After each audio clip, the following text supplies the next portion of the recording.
Inside this room, all of my dreams become realities, and some of my realities become dreams. What in the wide, wide world of sports is going on here? Alive! It's alive! It's alive! You are listening to The Wilder Ride, getting wilder by the minute. Here are your hosts, Alan Sanders and Walt Murray.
Welcome back to another episode of the Wilder Ride Listeners Lounge. As opposed to our regular podcast where we look at a movie 1 minute at a time, these are the sidecast episodes where we usually look at the life of a person that we find interesting 1 moment at a time.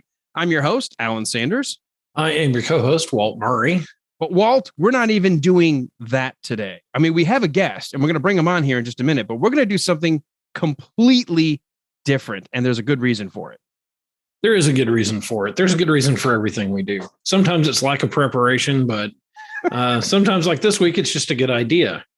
Well, you know, there's a great event that's going to be hitting movie theaters across the country the day after this drops. So technically, if you're listening to it the day this is dropping, tomorrow, I'm going to be sitting my butt in a movie theater around the rest of the country on September the 9th, 2021, as a very special director's cut version of Rush's. I'm not talking about the talk show guy. I'm talking about the band RUSH's Cinema Stragiato. And we are going to have an entire episode now to discuss why Rush may be one of the best bands of all time. Well, I think there are probably a few bands that we would take an entire episode on, but not many. But I think that you and I both have agreed for a long time that Rush is one of, if not our favorite band of all time. So it's great to be able to sit down and talk about them and just the musical influence they've had on us, but also just the way that they spoke to, I think guys, particularly in our age range, as we were growing up, is really powerful. You know, one of the things that I've said before with different songs, like I say, that's part of the soundtrack of my youth, or that's the soundtrack of my college years. Well, Rush is part of the soundtrack of my life.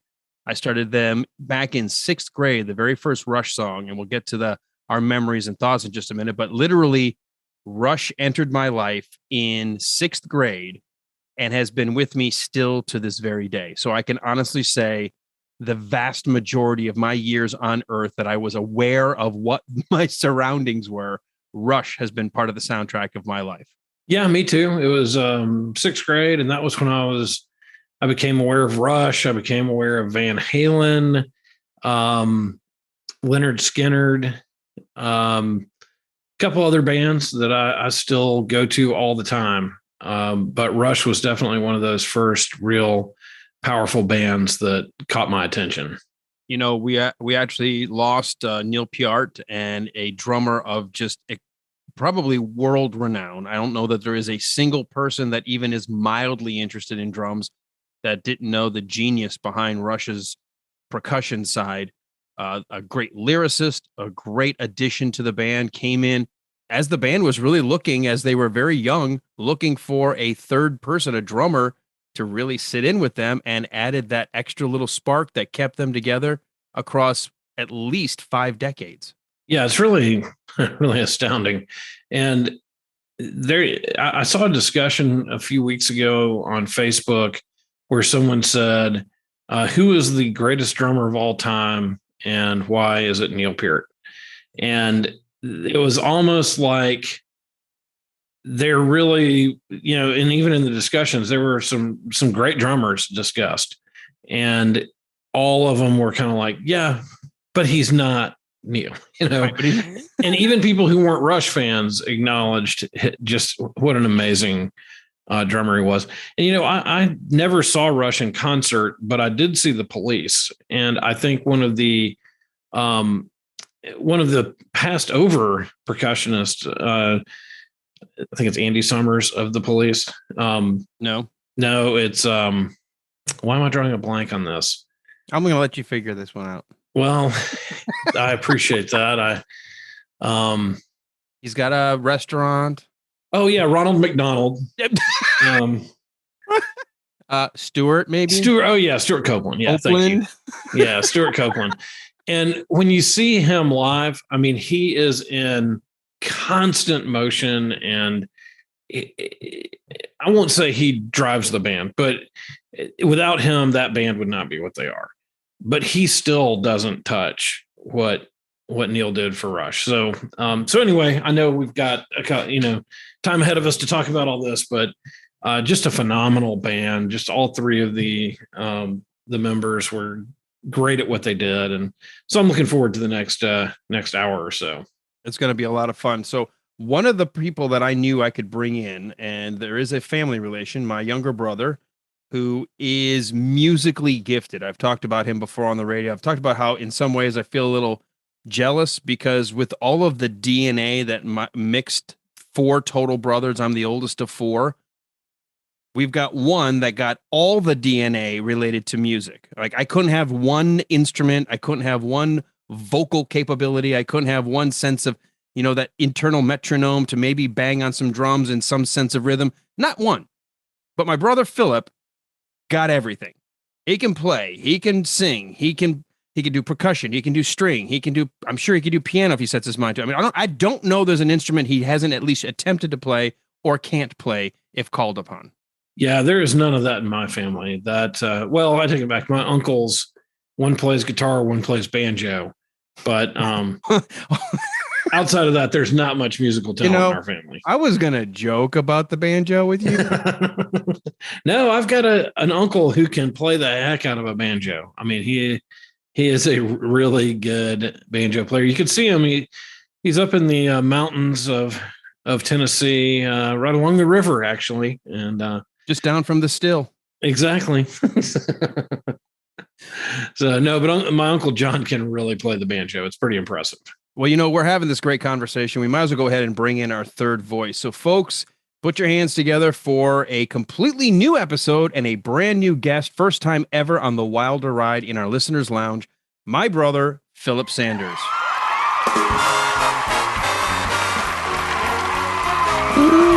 Philip, welcome. Hey, how's it going, you all? This is exciting. Good. Yeah, we're glad to have you, Phil. Great. Love having you here with all of your musical prowess and genius, and all I have is the ability to talk. And everyone can talk. And talk. And talk. And so on, and so on. Yeah, but you're heard all over the nation, whereas I am in the local Atlanta market only. Well, you'll get there. I'll play you on my show sometime. There you go. All right. Well, very first, before we get too deep into the discussion of Rush, and we're going to really spend this entire episode with our thoughts on Rush, and I'm going to actually start at the very beginning saying to the audience listening, as you're listening, hit us up on our Twitter account, The Wilder Ride, or Facebook, or Instagram, wherever, as we go through the topics about when you first remember seeing them, if you saw them live, your favorite concert, all the stuff we'll talk about over the next 90 minutes or so. Would love to have that real-time interaction with you as you're listening to tweet. And we may not get to it right away, but who knows? Every now and then I'm on my phone. All of a sudden I see the little badge pop up. You could actually get me, Walt, any of us, here responding to you if you tag us. And so, at the Wilder Ride certainly is the one thing you want to tag. And would love to interact with you guys and hear your thoughts on Rush. And you know what? If you send us a bunch of stuff or if you send us email, we'll be happy to read that in a future episode as well. So let's get to it first, Philip. Your background in music. I said, but I don't think I was exaggerating. You really have just about the bulk of the musical talent of our family. I mean, when it comes to playing an instrument, I it seems to be that case. So, Danny is talented in mixing and combining songs together as a DJ and through records, which is a talent in and of itself from a musical perspective. You have to understand rhythms and beats and all that other stuff. Whereas Patrick, our younger brother, he picked up piano and he played saxophone, but he doesn't really pursue it. For some reason, this has just spoken to me. I started with a violin back when I was in 6th grade and really just picked it up from there and started teaching myself the bass, started teaching myself guitar, drums, piano.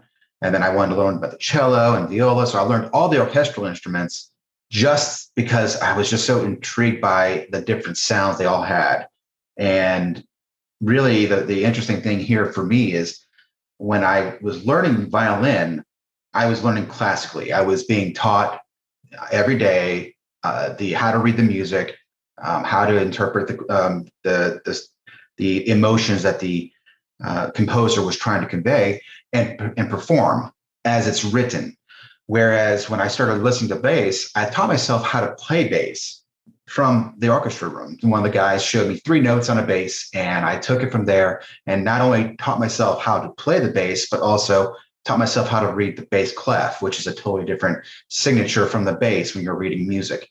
And I started doing more jazz oriented stuff. I did do some classical bass, upright bass songs, so to speak, or performances with the Cobb Symphony and the Cobb Youth Symphony. But it was really the bass guitar where I started playing more of the jazz oriented style, big band performances that it really started to speak into me and give me a little bit more, I don't know, pep in my musical thirst, if you will. So the interesting fact of this whole thing is that while I could play violin and I could play bass, I can only improv on bass. And so you were talking about the banjo earlier, and banjo is associated heavily with bluegrass. And people often say, "Hey, do you play the fiddle?" I say, "I play the violin." They say, "Well, what's the difference?" And I'll say the violin is when you play it in a more classically trained setting. The fiddle is when you basically improv. You take something, you just go to town on it. And a lot of those bluegrass players do a lot of fiddling. That's kind of the mantra there, is that they're playing around with it. They're seeing what fits and doing a lot of very cool improvised stuff. So I never could get my brain to wrap around how to improvise on the violin, whereas bass just came naturally. So, they always said the difference between the violin and the fiddle is whether or not you're wearing shoes. I mean, it's true. Overalls probably help too, and maybe missing some teeth. I don't know, but if someone's sitting next to you with an empty jug going, hoo, hoo, hoo, you might be involved in a band with a fiddle player. It's very possible. There's a washboard there, a wash basin, bass thumping. Somebody playing spoons. Somebody playing some spoons. Somebody turns the tractor on in the background. The Jew harp. Yeah, you might be part of a band with a fiddle player. Yeah. I might be listening. Well, let's we do like to go with our guests for a moment in the way back, and we're starting with your musical start, and you started in 6th grade with violin. What drew you initially to bass and then Rush? So if you can remember. I can. I'm trying to think of the answer, because it's obviously 2 different questions. So, but the question on what drew me to bass was there was a tone, there was a feel. Violin was very much in my head. It was ear candy, and I said, well, at 6th grade, it's scratching nails on a chalkboard. But as you got to listening to classical pieces, it was that very ear candy-ish style, very cerebral, if you will, music. Strings always evoke so much strong emotion. When you think about soundtracks and scores and films, the strings can just pull on the hearts. Literally, they pull on your heartstrings. Sure, but bass literally drives that. I think that underlying your drive to a song. If you find yourself just kind of nodding to a song, bouncing to it, and you're not sure what that is. And a lot of times it's actually the bass that's grooving for you. You got the drum beat in the back and you got the guitars and whatever, but the bass is really that gets you moving and get your body going. Okay, I can feel this music. And so to me, that's what drew me to the bass. I was so interested in this because violin's a higher frequency and bass is lower tone, lower frequency. And it was just, I was getting kind of the best of both worlds when I first started. And it was just really cool. And so when I finally showed enough interest, our dad gave or bought me a bass guitar. And it was like 7th grade, I think it was. So it was not too long, or middle of 7th grade. And it was at that point that you, Danny, and several other people said, hey, you play bass guitar, cool, play this song. And you threw on something from Iron Maiden, or you threw on something from Metallica. And they said, all right, go to town. And I'm trying to learn how to play Mary Had a Little Lamb. It's like the whole roughly concept. The same. I mean, they're all kind of rooted in, like, they have notes. Angry. As long as you're angry, that's all that matters. Angry and fast. But it was Rush itself, in and of itself, didn't stick with me at first. Rush was a band that was introduced to me actually when I was younger. Before I started playing, I remember hearing Subdivisions while we were driving the car. Radio would be on, and Subdivision came on, and I loved it. And I did not, I didn't understand why. It was just it made me feel, and I was young when that came out, so I didn't have the experiences that they were talking about in that song. So I was never really a lyric person, but the music just was so fascinating to me. And then later on, I heard Tom Sawyer, and I did not know that was Rush. In fact, I didn't like Tom Sawyer when I first started. It was one of those songs that just, I think, sounded too weird for me at the time. I wasn't really acclimated with all the different things you can do with music, that my mind just did not want to listen to it. It did not want to process it. But I also didn't think it was Rush. So imagine me as I learned that, oh, that is a Rush song. It got me listening to it closer, and then I got to hear the brilliance of that song. So through that, and through listening to your music collections, because you were the big collector of all the CDs and tapes and stuff. So I remember it was Chronicles. It was their first kind of collective of hits from their very first, I guess, album they put out to about Presto. So that's where it stopped. So like the late 90s, early 70s to like the late 80s. It was actually like 89 was the last when Presto came out, and or 90, somewhere around there. But it was, I listened to that there's a 2-disc album, all the back to front, and just heard how the songs they all stood on their own, but they all changed. They didn't have the same. You knew it was Rush, but they had their own characteristic. It wasn't, and I hate to say this, Iron Maiden, love Iron Maiden to death. They're fantastic musicians, but they do have a formula, and they stick to that formula pretty closely, pretty close. Although I think the new album, I think, is taking a little turn from that. But the point is that a lot of these bands did what they did, and they liked it because it was good, and they didn't want to. It's their sound. It's like AC/DC. An AC/DC song, even if it's not a song you're like, oh, this sounds like AC/DC. Like, they have their sound. Yeah, and even when AC/DC released their latest album or latest single, it was like, oh, that sounds just like every other AC/DC song. It's cool. I don't knock them. I mean, again, when you got a winning formula, it's fine to go with what you got. But Rush always challenged that status quo. They always try to evolve their music. And yes, they were progressive musicians from a musicality standpoint in their mid-70s career, when they started doing Farewell to Kings and Hemispheres and those albums that had long concepts and 15, 20-minute songs and such and so forth. But they stopped doing a lot of those odd time changes, which you associate with the progressive rockers, and they progressed in a different pattern. They constantly progressed their sound. They adapted, they adopted, they learned new things. They were influenced by the Police on the Signals album and on the Grace Under Pressure album, where they had a lot of synth and some reggae styles and a lot of that those driven rhythms. They were being influenced by the musicians around them, and their egos were never too big to say, we know it all. You're just going to love what we have. They were always exploring. And that I think they were concept more alone- pure artists in that sense, that they were not willing to stay in one category, and they were not willing to stay stagnant and say, this is who we are. I'm going to play the same notes. I'm going to do the same thing. But that they would go and play around, and they'd listen to what was going on around them and try to incorporate that in. And that is one of the things that I've always liked and appreciated about them. But I did hear one guy on a podcast say, I love a lot of Rush's stuff, but I hate the stuff about ice castles and bullshit. And I think it's those early albums where they were just, all this crazy, like, world building stuff. It's amazing stuff, but you can get in the weeds in it pretty quick. Well, I think, and we'll get into this discussion in a second, but I do think it depends on when you first come across Rush. If you are an 80s Rush listener, there's probably 5 or 6 albums you think, well, that's my Rush. If you came into that if let's say you were a little older and you heard them out of the 70s thinking, is this the Canadian version of Led Zeppelin? I mean, like, who is this group? And there's this 70s style rock, you probably like the older albums. And then if you get into a little bit more of the modern progressive rock era, the late 90s and even into the 2000s, you're probably thinking, I love how they've upgraded their sound and became even more complex with things like from Test for Echo all the way through to Clockwork Angels. I think, though, all 3 of us in this conversation, I think, can appreciate that entire evolution. Oh, certainly.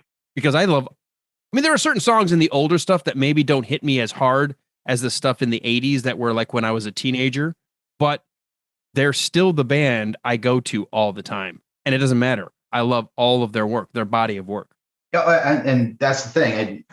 I think you nailed it right on the head. I've playing music and playing out, and people start hearing me play some Rush songs.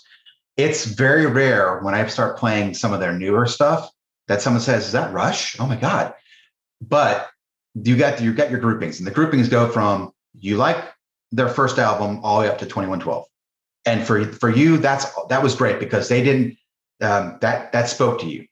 But anything after that, it was kind of like they got too progressive, too wild, too experimental, and they just didn't want to deal with that. Then you had the people that like, okay, I like their old stuff, and I like it all the way up to oh my goodness, Moving Pictures. And Moving Pictures is considered as by a lot of people would say, is their best album. That's the one that you can listen to start to finish anytime, and it just was done perfectly all throughout. But then once they said once you start getting into the synthesizer part, they're out. It's like they can't really deal with that. So anything after that was done. And then you got people that really listen to the whole catalog, because after that, once you've accepted all those different parts, when they started changing the sound again in the 90s and again in 2000, it was what you expected Rush to do. You wanted to hear something different. You didn't want to stay in that past, and so yeah, it's very interesting to have those conversations where I'll be very interested in talking about the later Rush albums, which is something that I kind of hold near and dear to me, because that's when I was kind of in my prime of learning to play bass. Mm-hmm. And people say, "Oh, I just stopped listening to them. They was just garbage after that." And I don't even know how to respond, because I teach their own, but I vehemently disagree. No, I'm gonna make an analogy here. I think this is, and Walt, you and I have had this conversation with other guests. This is like your conversation about who's the best James Bond. Right. Well, it depends on when you discovered James Bond. Like Roger Moore was our James Bond. Like that's who you and I probably saw the most in the theater when we were younger and formative. We appreciate today Sean Connery, but Roger Moore was my first James Bond. I can now evolve through all of them, and I can understand why they're all great in their own way. Certainly. But it's so funny when you hear people say, "Oh no, there is no Bond but Sean Connery." Like, no.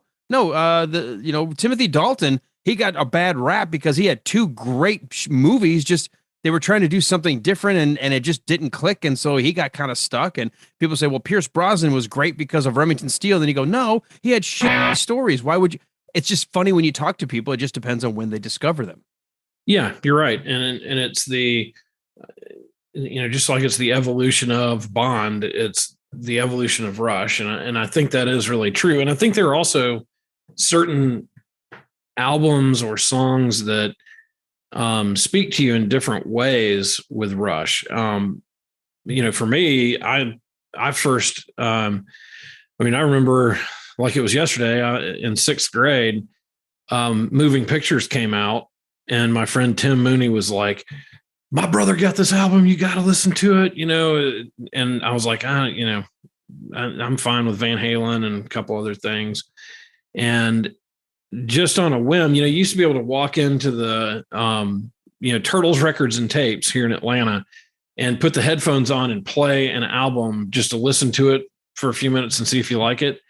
And I remember Tom Sawyer coming on and just going, holy crap, what is this? And I listened to the whole first side of that album. I was like, okay, I got to buy it. And I don't know how many times I've listened to that album over the years, but Tom Sawyer, Red Barchetta, and Limelight are 3 of my favorite songs of all time. I mean, those are just, they kind of came crashing in at a time when I was just learning about music. My musical tastes were developing. But when Signals came out, I was a little bit older. I don't, what year did Signals come out? 80. It was the next year, was 82. 82, 83. Okay, so yeah, Moving Pictures was 81, and a year later they put out Signals. Okay, so I was in 7th grade, and then got when Moving Pictures came out, and then 9th grade when Signals came out. And when I heard the song Subdivisions,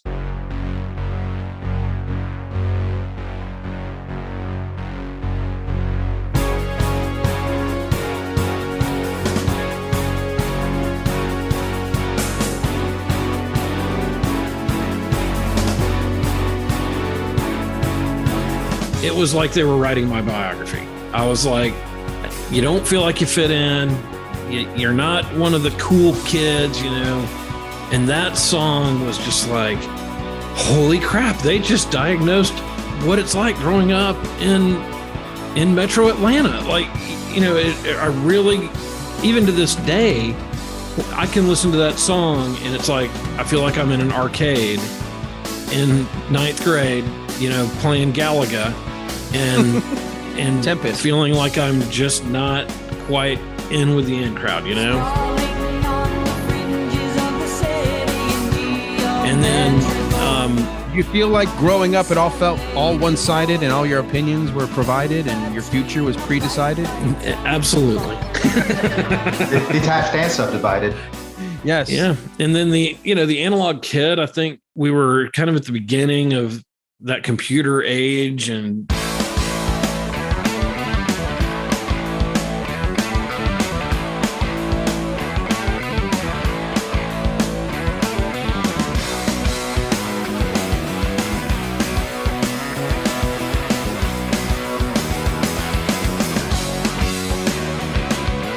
everybody. So those couple albums, to me, when I look back and I'm like, that is Rush. That is my Rush. But I really appreciate everything across their spectrum.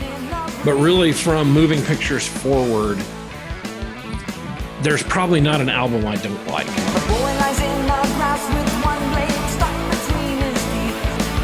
A big sensation quickens in his young and restless heart, and the bright nameless vision has him longing to depart. And I know there's not an album I don't like, but there's probably not an album that I couldn't say, here's something that really hit me on this album.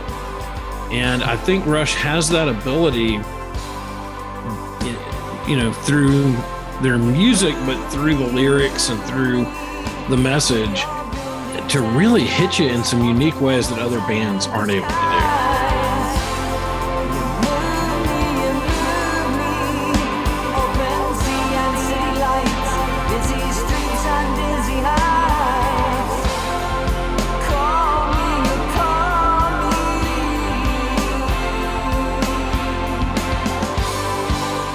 All right, before we go too far off this trail on this one, because I do think you brought up almost every subtopic I was going to bring up as we go through this. So this is awesome. All right, great. So we can wrap. No, so yeah, Philip, thanks for joining. No, in all seriousness, we all were talking about our first Rush song. And Philip, you said Subdivisions was the first song. You didn't necessarily know it was Rush, but as far as you know, that was your first, when you look back, that was your first Rush song, right? Yes. Walt, do you remember your first Rush song? Oh, yeah, it was Tom Sawyer.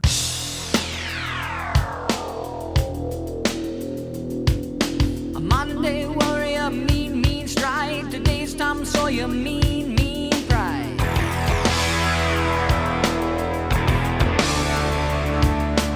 I was at the Turtles Records and Tapes on Powers Ferry Road at Terrell Mill, and I put the headset on and started listening to it, and Song one, side one, and it blew me away.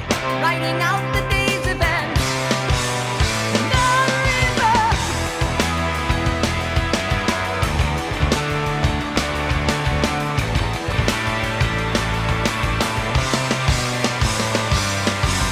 I mean, it blew me away. And it was a similar experience to listening to Van Halen 1 for the first time.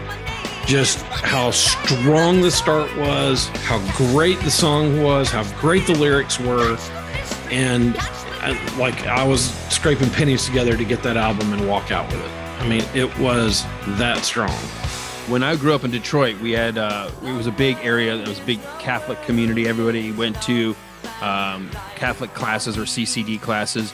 And even growing up in elementary school, you would take a bus midday on Wednesdays they would take the bus. This is so weird growing up in the 70s from my elementary school to our church for our Catholic class for 2 hours or whatever, and bring us back to school. And then as I got just a little older, when I hit 6th grade, they would do it at people's houses. And I will never forget being at some kid's house. We're all around their dining room table having our Catholic Bible lesson or whatever it was, and all of a sudden, we were taking a little break. One of the kids put the radio on and goes, "Oh my God, you've got to hear this song. My brother has this album." It was Tom Sawyer.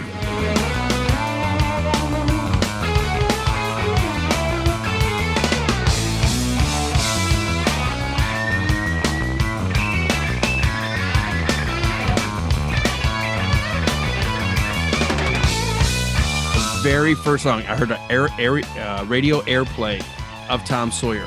Now I'm kind of like Philip. I didn't know how to approach the song the first time I heard it. I was just aware because everyone in the room made such a big deal out of it. The album had actually come out when I was in 5th grade in February of 80, I believe. It was 81. But I didn't hear it until the start of my 6th grade in the fall. So it had already been released, but I was catching it with radio airplay, and who knows how long that song been playing throughout. But I didn't even have any clue about the album name, didn't even have a clue who the band was. I just knew it was like, they're calling it after that guy who tries to get people to paint, was it the fences and goes on the adventures down the Mississippi? I'm like, Tom Sawyer.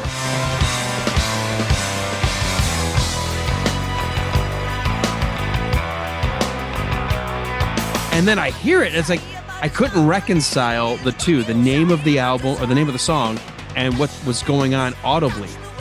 But it is by far the very first song I ever heard.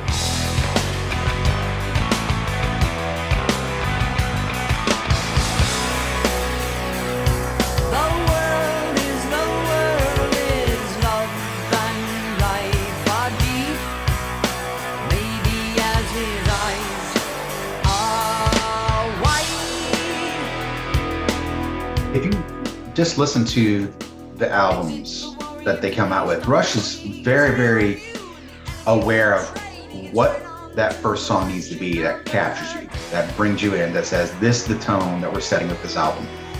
So Tom Sawyer really sets the tone with Moving Pictures. You get over to, Permanent Waves, and Spirit of Radio captures you right away. You go on to, Moving Pictures. Power Windows, Big Money. That's your first song you hear. That's right in your face. Then you go to Hold Your Fire, and Force 10 just brings out a whole another emotion. For me, the biggest, the album that really got me going from start to finish was Counterparts. Because they went away, they had gone through this phase where they were very soft, very jazzy. I mean, let's face it, Power Windows, Hold Your Fire, Presto, Roll the Bones. It started they had their hard moments, but The bass was a different tone. It was very jazz oriented, a very more emotive, less rock. And then once you got to Counterparts and the first song, Animate, comes on, and you hear Neil Peart going 1, 2, 3, 4, 1, 2, and they just slams with the snare drum, and then the driving beat that the drums lay underneath that song the entire way. I cannot to this day not hear that and not crank my stereo to as loud as it goes, because it is one of those things that just I feel so excited when I hear that. It's such a great drive. Polarize me, sensitize me, criticize me, civilize me, compensate me, animate me, complicate me, elevate me. So anyway, I wanted to kind of share that because I think that's why those songs hit us so well, because it's just like they were perfectly placed to say this is just gonna hit you right where you need to go with this rest of the album. Angel in my armor, actress in my role, daughter of a demon lover, empress of the hidden face, priestess of the pagan mother, ancient queen of inner space. My next question for all of us, since we're all talking about, some of our effects and talking about how the albums hit us and the songs that hit us and how we remember these things, our first song. Do you remember the first Rush album you bought? There were a lot of regular albums. There were compilation. There were live albums. Walt, I'll go to you first. Do you have any idea what was the first album you decided to buy? I know you said you were scraping your pennies together for moving pictures. Was that it? Yeah, that was it. And then right after that, I bought Permanent Waves, which was the album, of course, right before that. And I probably went 2 months where I basically listened to Rush, and that was it. And it was those two albums that really, really caught my attention. All right. Philip, what about you? Do you remember the first album you bought? I know you probably listened to a bunch. We're going to, we could go through what was the first one you listened to, but as far as that you decided actively, I'm parting with my own money to buy this album. It was Counterparts. That was the very first one. And I remember, I was one of my dearest friends, Jason Spencer. We were at his house, and we saw that was coming out. And as soon as it came out, I had saved my allowance money and my lunch money as much as possible so I could buy it. And we bought it, and we sat there and just listened to that album. I think we burned the CD out that first day, because it just was so just intriguing for us. So here's something crazy. For me, the very first one I remember buying, but it had already been out for a few years, was their live album, Exit Stage Left.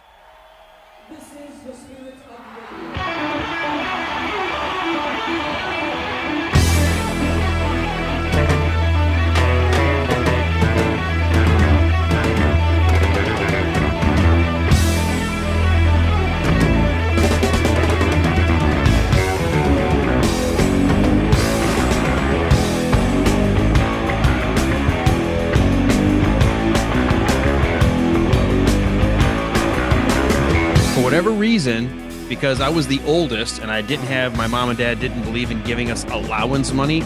I didn't have my job until I was 15, so that would have been 1985. I didn't start getting able to drive until 86, and I didn't get my own car until 87. So I started being able to finally go to the record store on my own, either by myself, with my brother Danny, with friends, in 87. And for whatever reason, I decided to just buy the album Exit Stage Left because it looked like it had a great list of songs from Rush on it. And that was my very first, even though I had been listening to Rush on the radio, I never got a Rush album prior to that live album.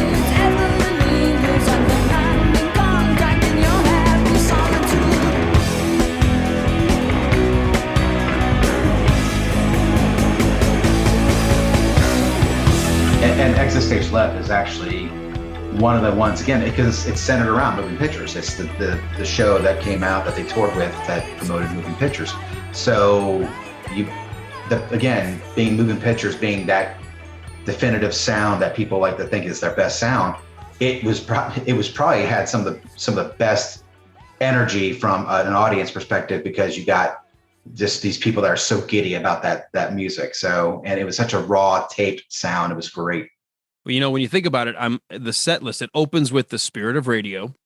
It goes to Red Barchetta and then YYZ. You immediately go over to A Passage to Bangkok, Closer to the Heart, Beneath, Between, and Behind, and then Jacob's Ladder. You got Bruins Bane, The Trees, and Xanadu, a little callback into some of their earlier stuff. Then you get Free Will, Tom Sawyer, and it ends with La Via Strangiato. Just a great live album set. I tell you, the creativity of these guys to be able to go out and do the things that they do. Everything today is all pre-production. It's all triggers. It's all or some kind of backing track or something like that. Rush does everything they're on stage. Maybe there is a trigger. Maybe they are pressing something, but it's them. There's nobody behind the scenes that's saying, okay, start the backing track. There's no Britney Spears moment or Jamie Lynn Spears moment here. This is totally them playing these songs left and right from start to finish in a live setting. So what you hear on the album is pretty much what you hear in live. They don't alter. They don't deviate. Mm-hmm. When I'm thinking about this, the next album I know I bought, because I was thinking about, it was another live album, A Show of Hands, which is funny because I got that in college. It wasn't until after I bought A Show of Hands that I started going, okay, I'm going to start buying the Rush albums as they're starting to come out. And I remember going back and picking up Presto very quickly after they had released it, because they both came out in 89. And I think that's what you were talking about, Philip. Presto was sort of, as it rolled into Roll the Bones, more acoustic. It was more soft. It was almost folk singing for Rush. It was definitely different. It was definitely a gentler album. I mean, it's still focused on some very deep topics. Like I said, it's kind of that jazzy, kind of fluid sound, as opposed to the hard rock, in your face type stuff. And I mean, they had, but Presto, it's funny, the joke that I've heard and that I can see is, if you want to introduce a woman to Rush, you introduce them to the Presto album, because really that's how they're gonna that's how you're gonna ease them into listening to Rush. Because if you start them out with Tom Sawyer, they're immediately gonna turn away and walk around. Yeah, that was one of the points I was going to make. Is Rush has always been a very male centered group. I mean, their fan base is heavy male, and I don't think I've ever dated anybody or whatever where they have been fans of Rush. Well, I will tell you, my current wife, Susan, she appreciates Rush, but I don't think it's one of those things that she would go to. Like, that's not a go-to band, as opposed to, let's say, Def Leppard or Motley Crue or something else that was the hair bands of the 80s, or even, the Journey. Like, that would be the band she would go to more often. But whenever I play a Rush album, it's not like she says, turn it off. I hate that. Right. Particularly the stuff that's gotten radio play. I think a lot of times it's like, oh, that's a good song, but they're not going to sit down and listen to an album generally, or really do a deep dive. I wonder why that is, because I have heard that. And when you look at the concerts, and there's been some documentaries I've seen lately that talk about that the fan base tends to be about 90% male in the audience. It's not that they're only writing for males. I think it's because they don't write ballads. They don't write love songs. Right. They stick to much more lyrical journeys, especially with Neil's writing. I think that's what I love so much about what Rush does. I think when you talked about Subdivisions, it was speaking to you. So many song lyrics, when I would break them out. Remember when you used to be able to break them out and read along so you could hear the liner notes? The liners. I would go, Jesus, these guys are writing epic, like, lyrical poetry that would speak to what was going on in the world, or maybe it was a sci-fi story they were telling, or maybe it turned into like the teen angst, or with the Presto album, phases of life and the kinds of phases we go through with thinking we're immortal, but all kids think that until we get older and we realize we're not. I've always been drawn to the lyrics, and I think that's what maybe by not being necessarily ballad and love song driven, like some bands always like, okay, we got to have our ballad, we got to have our power ballad, we got to have the song that people are going to dance to. You never had a Rush song that people got out and skated to on the dance floor for the slow dance, right? There was no slow Rush song. No. There absolutely wasn't. And it's funny because my wife she appreciated some of the stuff that they did. She was never she tolerates it when it's on, because I'll listen to something and she says, okay, I'll tolerate this. But if I play a whole album, she'll say, can we please turn the song or to another band, please?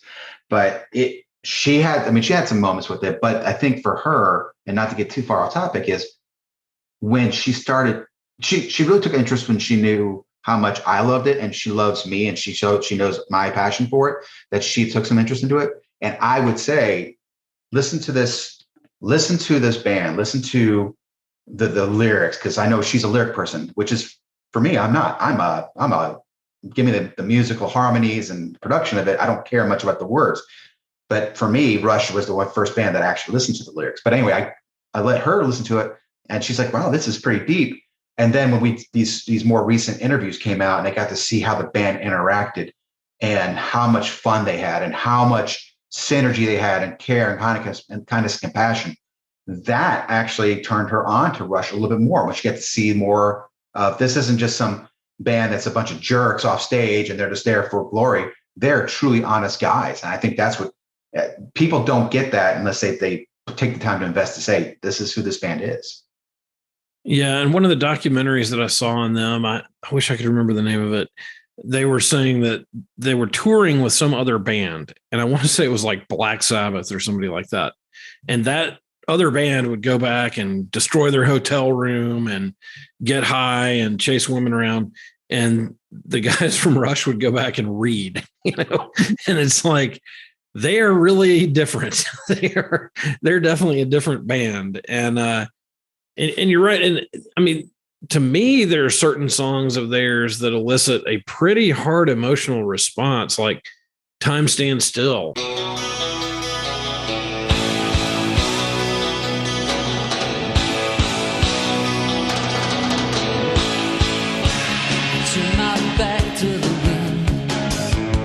Catch my breath before I start off again. Living on without a moment to spend. To pass the evening with a drink and a friend.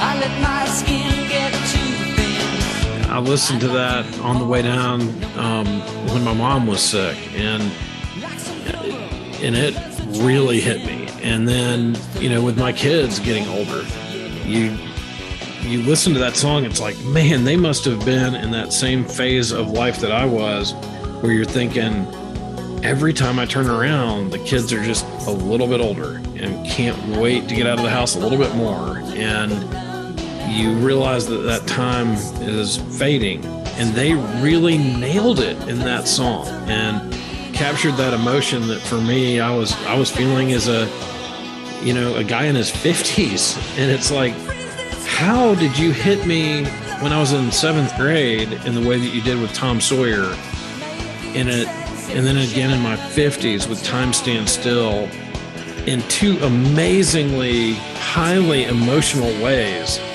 and you're still the same three guys playing the same three instruments and doing the same music. It really speaks to their talent and whatever it is about them that makes them able to hit those emotional tones with us. Let my defenses down. All those wounds that I can't get unwound. I let my past go too fast. No time to pause. If I could slow it all down, like some captain whose ship runs aground, I could wait until the tide comes around.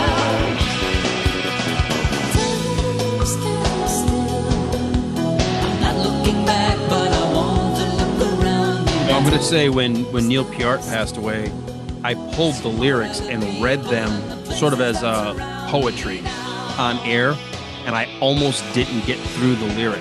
Yeah. I felt my voice, and then I realized I was emotionally connected, and I was going to break, and it was difficult to finish, and I had to go to a break because they evoked such an immediate emotion about time. We want it to stand still, but it never will. It just keeps going. Freeze this motion a little bit longer. The innocence slips away. The innocence slips away. Time stands still. Yeah, and honestly, probably one of my favorite.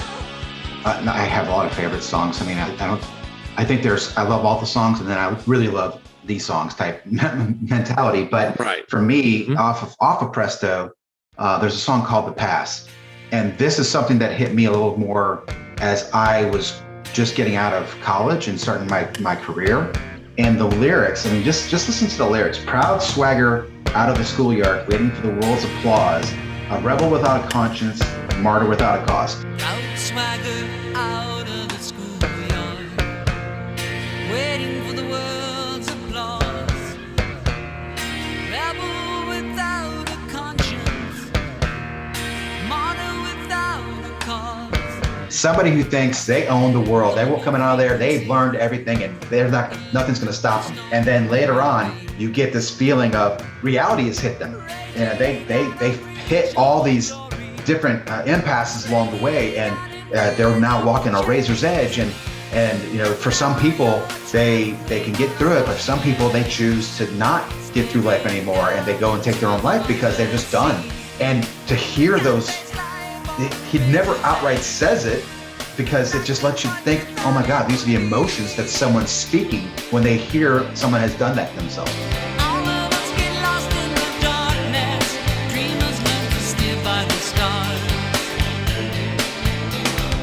All of us do time in the gutter. Dreamers learn to look at the cars. Turn around and turn around and turn around. Turn around and walk the razor's edge. Don't turn your back and slam the door on me. And it just, to me, hearing that song, that's what Rush is. They are not that pop band song. They're not that rock band song. They don't speak about girls. They don't speak about, getting wasted. They speak about, well, I guess Passions to Bangkok, pick out smoking pot and stuff. But, Yeah. these are the lyrics that go right to your heart. You say The Past, and I love that song. We're going to talk about maybe the underrated album that you go to all the time. And for me, it's definitely Presto. And I love what they're trying to say message-wise, because they remind everybody in one of the choruses, we all get lost from time to time in the darkness, but it's the dreamers who learn to steer by the stars. So we all maybe do time in the gutter, but the dreamers at least look at the car saying, okay, here's where I am, but one day I'll be back in a car. I may have hit bottom. I may have made a bad choice. Life may have thrown me a bad pass. That doesn't mean I have to give up. The dreamers will say, okay, there's still a future. And I love that expression, that you just don't lose faith in yourself. You just keep going. All of us get lost in the darkness. Dreamers learn to steer by the stars. All of us do time in the gutter. Dreamers learn to look at the cars. Turn around and turn around and turn around. Turn around. I mean, it's the world we live in. It's the emotions we've all felt, whether we admit it or not, that, you've had those down on your luck days where you just go, what the hell am I doing? Right. Yeah. And fortunately we have a support system around us to help kind of, we can lean on and whatnot. But then there's others that you got to pay, as I've gotten older and more aware, you start to look at people and their, from an emotional intelligence perspective, and say, I see somebody at work and I know that's the tip of the iceberg of who they are. No hero in your tragedy. No daring in your mistake. No salutes for your surrender. Nothing noble in your fate. being able Right. to kind of dig in deeper. And these, I'm telling you, these songs help me be more in tune with being in one with just interacting with my team members at work, people on the street, cashier at the register, and when I'm at shopping, just trying to relate to them and take the facade off of just being I'm just here to buy something and you're just that person and whatever. I try to get to feel a little bit more about who they are. So there's a meaningful connection. Well, and it's interesting too that there are a couple of their songs, and one in particular is "Roll the Bones," that has always kind of fascinated me. And I've thought through the song a million times, and the lyric that always stands out is, "Why are we here? Because we're here. Roll the bones." Why does it happen? Because it happens. Roll the bones. Why are we here? Because we're here. Roll the bones. Roll the bones. Why does it happen? Because it happens. Roll the bones. Roll the bones. And I could not disagree with those lyrics more. But it speaks to a feeling that we sometimes get. And, I believe in God, and I, have always had a pretty solid biblical worldview. But I think sometimes in their lyrics, it's almost like you get pushed to an admission of, yeah, I don't believe this is true, but I sometimes feel this way. I sometimes feel that it's random. I sometimes feel that I just got crapped on. I sometimes feel like that I am totally out of control of my circumstances. And it either snaps you back into the reality of, okay, here's what I really know to be true. Or you kind of go, wow, there's some despair here that I need to kind of flesh out and get rid of. But those are super deep and powerful lyrics and emotions that they're dealing with. And you don't get this from the party pants. You really don't. Because we're here. Roll the bones. Roll the bones. Why does it happen? Because it happens. Roll the bones. Roll the bones. Why are we here? Because we're here. Roll the bones. Roll the bones. Why does it happen? Here's something that's kind of funny, because when you bring up those lyrics from Roll the Bones, and I kind of juxtapose it with maybe Journey's maybe one of their greatest songs with Don't Stop Believin'. They say paying anything in Journey's song, paying anything to roll the dice just one more time. And Rush is coming around saying, look, you're going to get crappy things once again. But you know what? Just roll the bones. Take another shot. Who knows what'll happen the next time? You may fail again. It just happens. Try again. Don't give up. And I always looked at it more positively than negative. Not that there's no point, but that if you feel you've reached no point, well, step up and try something different. Roll the bones. In other words, take a gamble. Do something different. Who knows? Maybe you haven't figured out what you're supposed to do yet. Maybe you don't know why you're here yet because you keep thinking you're supposed to do X, but maybe you should try Y for a change, or Z, or maybe YYZ. Exactly. Or hopefully you've got that uncle who's hidden a red barchetta in his garage for you. There you go. And this is great. I'm enjoying it. This entire conversation. When it comes to albums, I've got just a quick factoid, because Rush has put out 19 studio albums, a bunch of live albums, and compilations. But their best-selling album is one we've mentioned before. Still is Moving Pictures. It is a 4 million worldwide album seller, 4 times platinum. Still by far their greatest selling album. That's not a surprise, I guess. No. And, it really is not an album that you look at and say, this was an album designed to sell records. Because you sometimes have that. You'll have a band that's super talented but hasn't broken really. And so they put together kind of a poppy, more mainstream type album. This album's not it. This was just a part of the natural evolution of who Rush was. Mm-hmm. Well, and I mean, they even said, if you've read the interviews and stuff, after up to 2112, the record companies always wanted a sound. They wanted more of a Led Zeppelin sound. They're like, okay, that the thing you did in Crest of Steel, Fountain of Lamneth, don't do that crap ever again. Necromancer, turn that crap away. Right. Do something more commercially successful. You need to sound more like Led Zeppelin 4 or whatever. And they basically they said, no, we're doing it our way, or we're whatever. And it was such a great commercial success that 2112 came out with, that it afforded them the ability to kind of make the albums that led up to Moving Pictures. And they realized they needed to craft the sound, get away from those longer formats, I guess, songs, to be more digestible, but not giving up the meat of why the song's there. And so really, when you heard Permanent Waves, they said Permanent Waves, without Permanent Waves and learning what they learned from that album, you couldn't have Moving Pictures. Right. And Moving Pictures is really the culmination of all that they learned from being progressive and being efficient all at the same time. And that's why that album, to me, it does stand on its own from start to finish.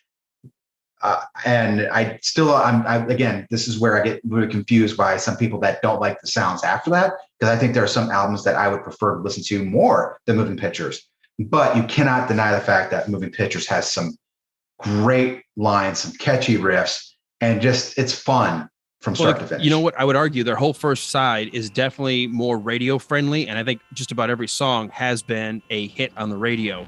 But then they remembered some of their roots about longer, more storytelling driven songs. And with The Camera Eye, I love that song. And that is one that never got radio play because it's too long. It's too long, and it's not one that I think that when you listen to it, if you're listening to it with a friend and you're listening on like a CD where it just blends from Limelight into The Camera Eye, instead of stopping and flipping over the album and going, okay, we're moving to side B, it's almost like an odd step sideways. You know, they're different songs. They have very different feels to them. I mean, Limelight is, obviously a great song, but it has a certain feel that then you go to The Camera Eye and it is a different feel. And that the reason why is because in the first four songs, so you got Tom Sawyer, Red Barchetta, YYZ, Limelight, each of them catches you right away. Mm-hmm. And it's start to finish. Whereas Camera Eye, you get a soundscape. We're setting a stage for why this song is going to listen to the song. And they build it up, and you get all the car, the audio, then you hear some of the synths building up, and just a kind of that's not radio friendly, because no one wants to sit in their car and listen to 3 minutes of a song before the actual song kicks in. They want to be entertained while they're driving. So that's why it's never really been a radio friendly song, but it's still a work of art. It's still probably one of their best songs as well. It's just because it's such a great, the topic they talk about, all the sounds, all the production they put into it really does drive the imagery that song is trying to portray. And for radio play, you've got to have it a 3-minute song, because traffic and weather together is coming up, right? And so you've got to have that 3-minute tight song to get in and out. Well, and they pushed it with Red Barchetta, which got a lot of radio play, but they would clip the end. It was a 6-minute song. They would kind of jump right into it and then clip the end to try to get it to about a 5.5-minute song. But, The Camera Eye is almost 11 minutes. I hate when I hear a song and I hear where they cut it off. Dream Theater's Pull Me Under. If you listen to the radio version versus the real version, it breaks the flow of the song. There's no build up. It feels like you're just jumping all around. It's the same thing with, when they cut up these Rush songs. Just, you don't get the feel. The song is the song, but I get it. You gotta make somebody happy somewhere to make some money.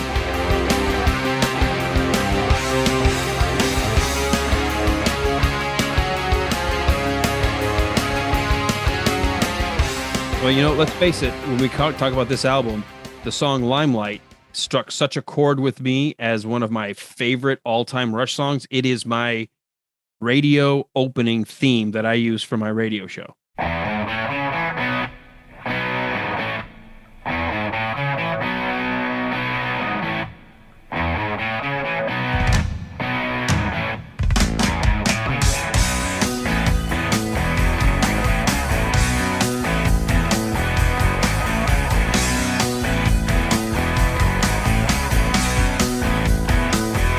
used it for years.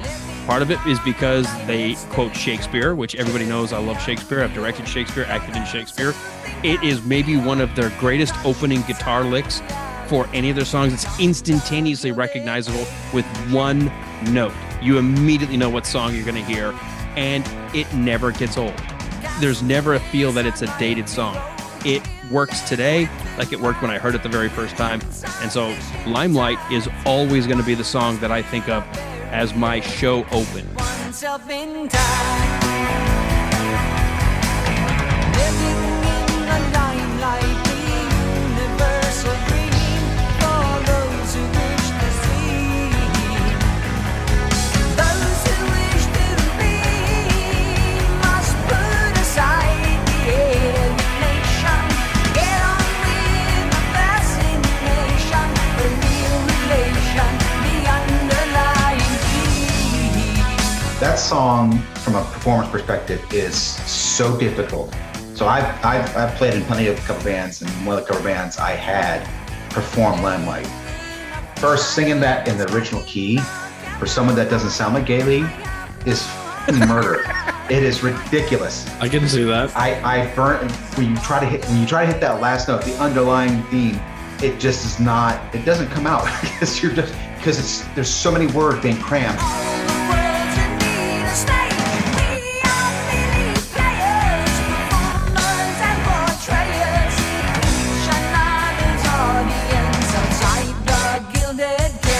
While you're playing in a very odd time signature, that solo, I have not heard a guitarist yet get that solo right. I have barely heard drummers get that the drums, the solo sections right.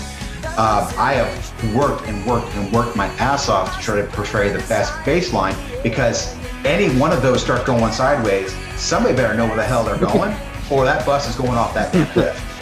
and I've been in bands where we played it and it went off cliff, and the audience said, "You know what? Nice try. We'll just keep going." We ended up getting out of the solo and moving through the rest of the song. But it's as simple as it may feel or sound. It is a very complex song to play.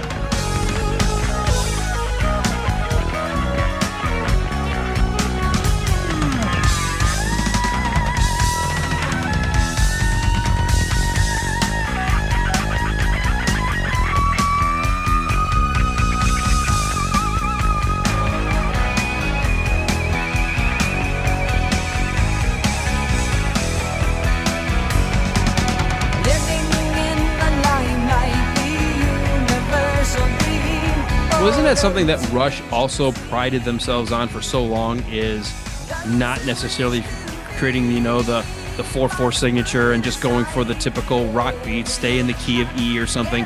They love time changes. They love to mix it up, and they almost like to challenge themselves to think that there's no way three people can make this music, and yet they figure out how.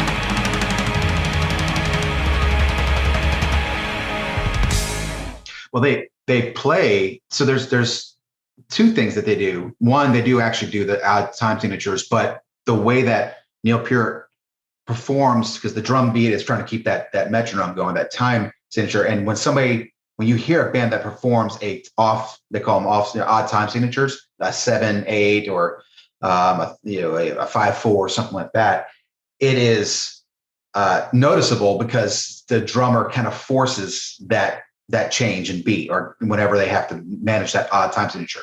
Neil Peart managed those time signatures beautifully, that you really don't even know that they're doing odd time signatures until you start actually playing them. And then there's the other aspect, which is they will take a standard time signature, but they will do odd phrasing, which makes it sound like it's an odd time signature. And it really it's a mind screw. It really is. It's fantastic. I love how they compose, and they know what sounds right, what feels right. It just really it leans you in to listen to the song even closer. While we're talking about moving pictures, and I know we kind of keep circling back because I think it hit so many of us, well, 2/3 of us in this conversation, and we're talking about it now. And Philip, you appreciate all the songs on it. I want to just pull this little factoid out because this happened in the year we're recording, 2021.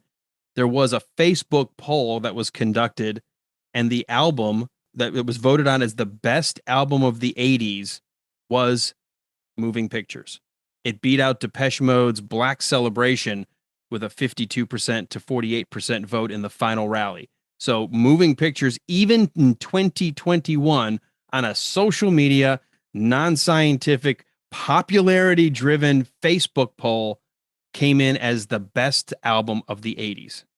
I wouldn't doubt it, but all those polls are very subjective. So who knows what the audience was? Well, look, we're here to talk about how much we love Rush, so don't argue. I'm not going to argue. I will tell you every Rush album is the best of the 80s. I'll tell you that right now, and I will defend it. But again, when you think about album sales and whatnot, I don't know that it just depends. But it's still, as much as I love Moving Pictures, there were so many other albums that just I want to talk about. It's just like everything that they did in the 90s and the 2000s was just nuts. So yeah. A couple of other factoids here that we can just throw out, and I find this interesting. Do you realize Rush never had a number 1 album on the US chart? The closest they got was number 2. I'm not surprised. I'm not surprised either. They had 2 number 2s. Moving Pictures was not one of them. Moving Pictures only was a number 3. That's as high as it climbed. It was Counterparts was the first time they got close. And then ironically, the last album, Clockwork Angels, was also a number 2 album in the US. But in Canada, they actually hit number 1 with Moving Pictures, their first ever number 1 in Canada, immediately followed up with Signals, and it was a number 1. The only other number 1 in Canada was Clockwork Angels. Have you listened to that album from start to finish? Can I tell you, that is, I have to admit, I have not listened to Clockwork Angels. Do yourself a favor. Pour yourself a glass of scotch, Macallan if possible, just to tribute that to Neil Peart, and listen to it. It's a tribute album. It's not, sorry, tribute. It's a what is the word I'm looking for? Concept album. And it's not concept like you see it in the form of, like, say, Operation Mindcrime, where it tells a story from start to finish. It's more of a kid who jumps onto a caravan and it becomes kind of a roaming, herder, if you will, and sees life through these various aspects of life throughout this kind of I'm forgetting the terms as well.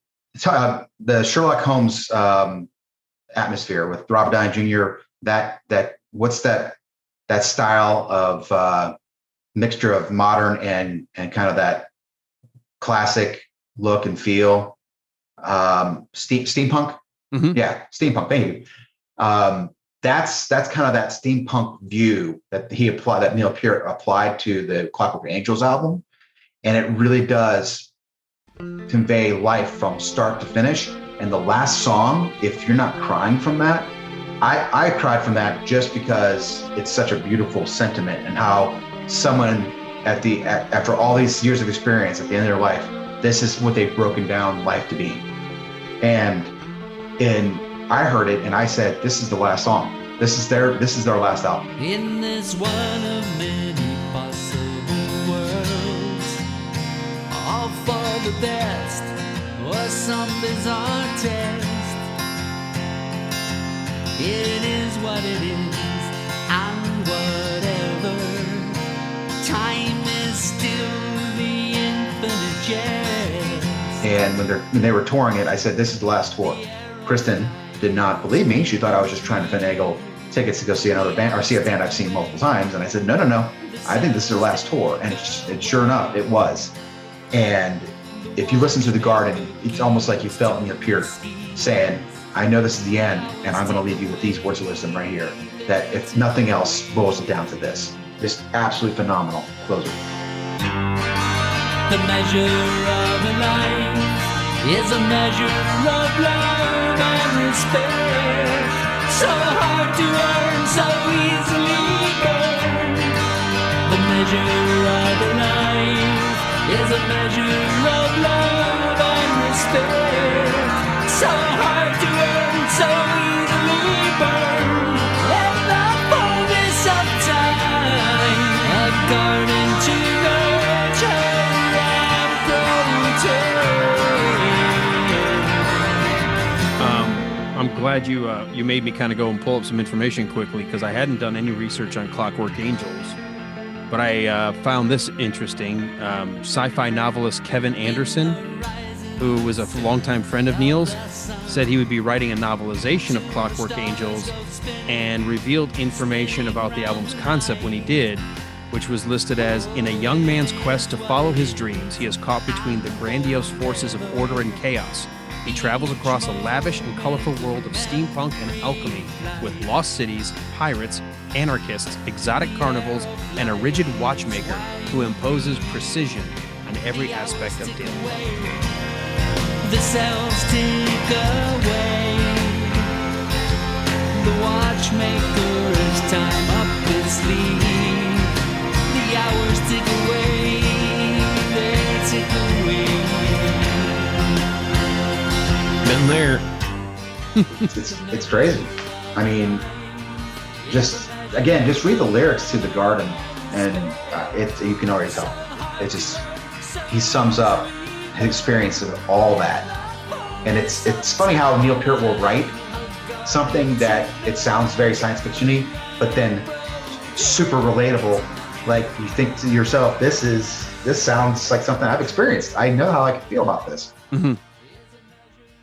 I will definitely do myself the favor of catching up with that latest album. That was one of the ones that I didn't get. I had kind of stopped getting them consistently after, I think, I'm trying to remember the list of them, but I think it was with the album that you bought. You said your very first album. Counterparts? Counterparts. I was like, oh, I got it. And I just it didn't hit me like I was hoping it would. And for some reason, and don't ask me why, I just said, okay, I'm going to stick with some of the other stuff. And that's where we're talking about here, is that sometimes it speaks to you, sometimes it doesn't. But, it all just depends on what your musical taste was. I mean, it's not like you didn't have musical taste, because God knows we listened to Enya and Tangerine Dream and all kinds of other, weird new age stuff. So you definitely enjoyed some of that, but then you also listened to Iron Maiden and Judas Priest. I remember Painkiller coming out. So it was like, it just wasn't hitting you right. Whereas this, I think for me, Counterparts, and the reason why that picked me up is because that cemented me for why I love to play Rush and play bass, and why for example, when I started playing bass, everyone learns, okay, you take your finger and you thumb, or you take a pick and you play the string. For the first time ever, I listened to this album and hearing that first song, Animate, and you're listening to play, and I tried to mimic it. And I said, what the hell is he doing? Because he's not fingering, but he's not using a pick. And later I found out he's using his finger as a pick.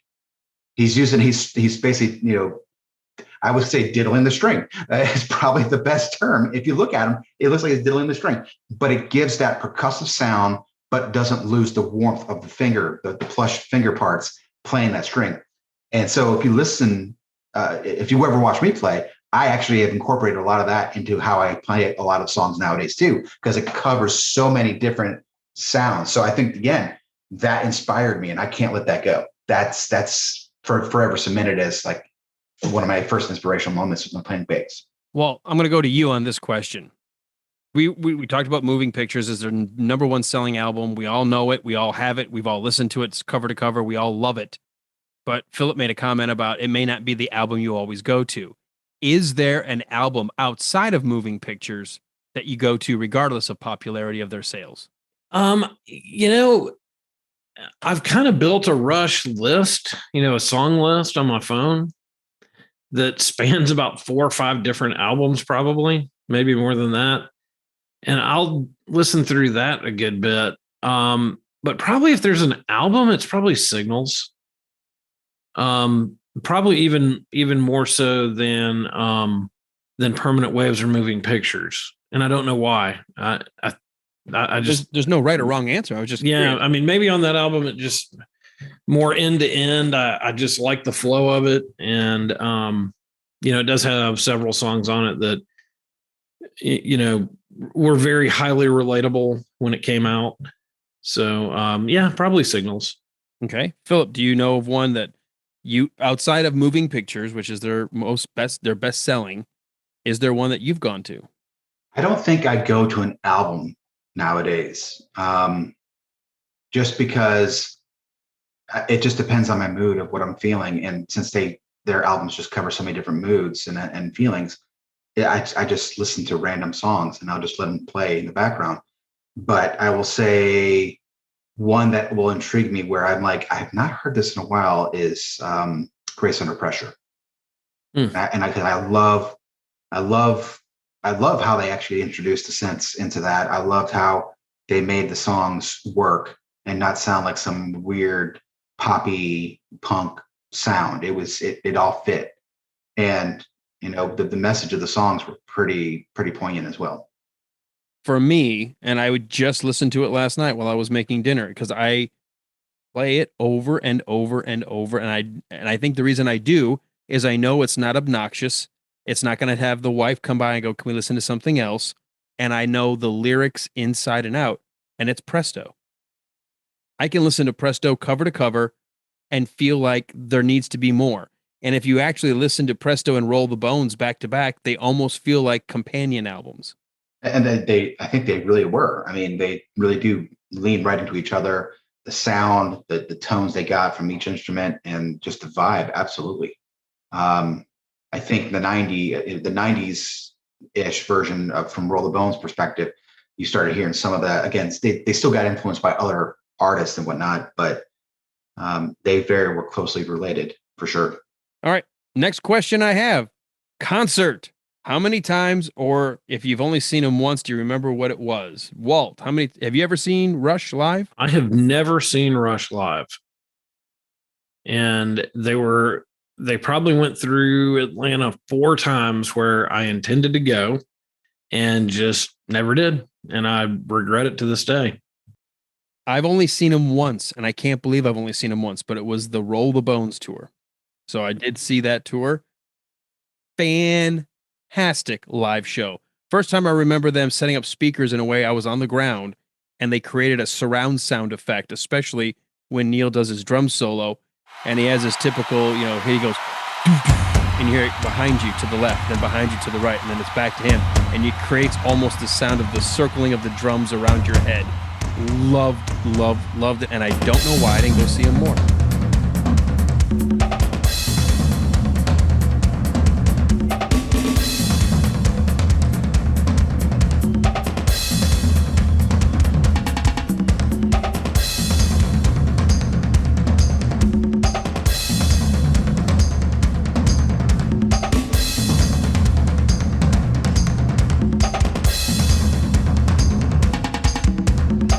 Seen him, and I was just thinking about this. I thought I saw him more, but only 3 times. So my first time was with Danny. Would go see them at the Omni before it got torn down. Yeah, I think it was one of the last concerts at the Omni actually, but it was the Test for Echo tour, which again, just people don't like that album just because they felt like Neil Peart lost something when he changed the way he played. And for me, it sounded great. But that album, and then I did Vapor Trail, which was their comeback album after Neil Peart came back after he lost his wife and daughter, and they were kind of on hiatus for a while. Mm-hmm. And then I saw the Snakes and Arrows tour, which was just so phenomenal. I think as they started playing more and more, I thought they actually sounded better as they throughout in the later years, where they really were just hitting on all cylinders.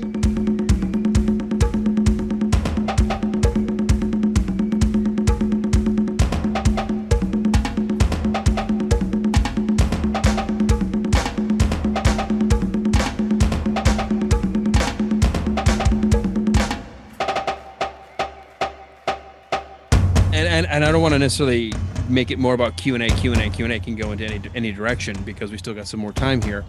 But in terms of live albums, Do you like the live albums? Do you have a favorite live album? Is there something about hearing them live, whether it's a video, a DVD, or do you prefer the studio? So a show of hands always will hold a special place in my heart because you had the VHS tape. And again, I think I wore that thing out. I think that was my most watched cassette or video VHS tape, right alongside Aliens. And if you recall, I watched that every morning for summer vacation to wake that up, and I'd put on Aliens. Well, my dessert to Aliens was a show of hands. So I'd watch that as well. It really that sticks to me because of the influence it was having on me. But from the quality of live album, I would say different stages, which is the tour that came for Test for Echo. The quality that they had on that tour was and that they recorded with just reproduced so well and came through so well. So when you listen to it, you hear the ambiance of being there, and you also hear the crispness of every instrument. That was also the tour they did the full 2112 from front to back, from start to finish. So that was pretty cool. The albums after that, they start to kind of, for whoever's mixing or sound engineering, it's like they miss the drums. The drums are not as far up; they're too far back. So I tend to not. I still got them, but I don't listen to them very often because the mixing doesn't sound right to me. But different stages and a show of hands for sure. All right. Walt, do you have a live album you like or prefer, or do you just like? Yeah, definitely Exit Stage Left. I think that was the first live album I bought that I really, really liked from any band. I think it was just so well played and engineered that it had it was good enough quality that you could understand all the lyrics. Nothing was overriding anything else. It was just a really well put together album.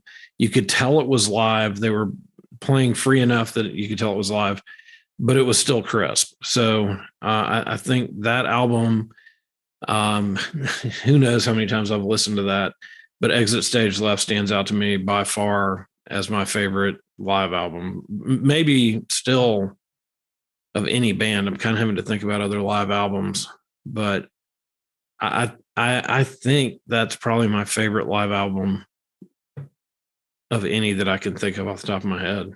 I've got two. I do like Exit Stage Left because that was one of the first ones. But as far as favorites, Show of Hands was the one I went to so much in college and kept playing. And then the Live in Rio or Rush in Rio. I love the set list for that. I mean, it hit to me. It was like a best of tour for me. It was so many cool songs and not all like staying with one album. I mean, like their opening disc one is Tom Sawyer to Distant Early Warning to New World Man to Roll the Bones to Earthshine to YYZ. I mean, you're hitting a ton of different ranges of albums, and yet it all flows and you're just rocking to this massive show in Rio. And it's funny because they used to be single disc, like again, Exit Stage Left, a Show of Hands. That was one disc. Once you got to the Test for Echo tour, they were doing 3-hour shows all by themselves, no opener. And so their format went from one disc to then 2 disc sets. So you got not Rush in Rio. That was a 3-disc set. Yeah. Well, that's what I'm saying. It's like you got more from it. So, and they cover so much more. To see that is just ridiculous. These guys were, I mean, I play 3-hour sets, but not like Rush 3-hour sets. I play, Mustang Sally, something benign. No, not that bad, but still it's to do the level of intensity that Rush has for 3 hours. I mean, they were gods on that front. All right, here's one that I run into sometimes, and I'll go to Walt here first on this one. The band was pretty much going to be done for when it comes to their management, their studio albums. They were going to give them one more chance. They were like, you know what, screw it. We're going to go out on our terms. We're going to write this album, and we're going to call it 2112, and it's going to be this wild concept album of music and this faction of priests that are trying to control people, and they want to control the music, and the music sets you free, so they don't want the people to have it. 2112. Love it or hate it? Walt? I have a love-hate relationship with that album. The first time I listened to it, I did not like it at all. And I think that has had that initial reaction has had an influence on me for a long time about that album. As I have gone back, I mean, it's been a long time since I've listened to it, but I listened to it a few years ago, and I really appreciated it more than I did at the time. But I don't think I've ever appreciated it for what it is. And there really isn't a song that I can think of from that album that stands out as a favorite of mine. So that's probably another reason I haven't listened to it in a long time. But I mean, it's a good album, but definitely not one of my favorites, and not one that I really go back to very often.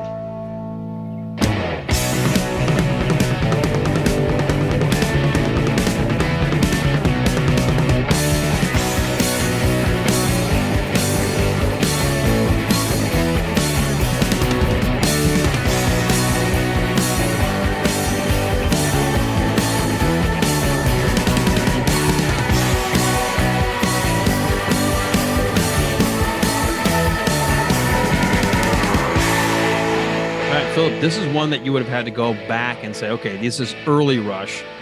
This was literally the album that saved their career with the studio. This album went ballistic in the 70s for kids who are listening to it saying, I've never heard something like this. You got to check this out. It was word of mouth. It was concert tours. It was people on the radio playing songs. What did you think of 2112 when you go back? So if you ask me when I first listened to it, I didn't really care for it. It was just too out there. But now I absolutely will. Like if I listen to that, even the first opening, act, the keyboard synths coming through. So I'll just sit there and listen to it until it finishes, because to me, that first side is so complete and so wonderful. The sounds you get that they came up with during that time, it's unlike anything else from that time frame. But then you listen to side 2 of that, which is the Passions to Bangkok, Twilight Zone, Lessons, Tears, Something for Nothing. To me, there's a few of those that you can do without, but there are others like Tears or Something for Nothing that, to me, Tears is just a beautiful song, a beautiful ballad from them, if you want to call it, you want to say they never wrote a ballad, they wrote a ballad, Tears. But Something for Nothing, especially when you hear about, the mentality they had, which is you don't get everything for free. You have to fight for it, you have to work for it, you have to drive and make your own way, which is very capitalistic in my nature, and it kind of speaks to just my work ethic. I don't want somebody to just give me anything just for the sake of it. I want to be able to accomplish that because that's mine. I've seen too many people that just disrespect the stuff they get for free because they never heard it. So why would I want to run that path? So they still were speaking to me. It took years for me to really kind of mature, I would say, into that sound. So I love it.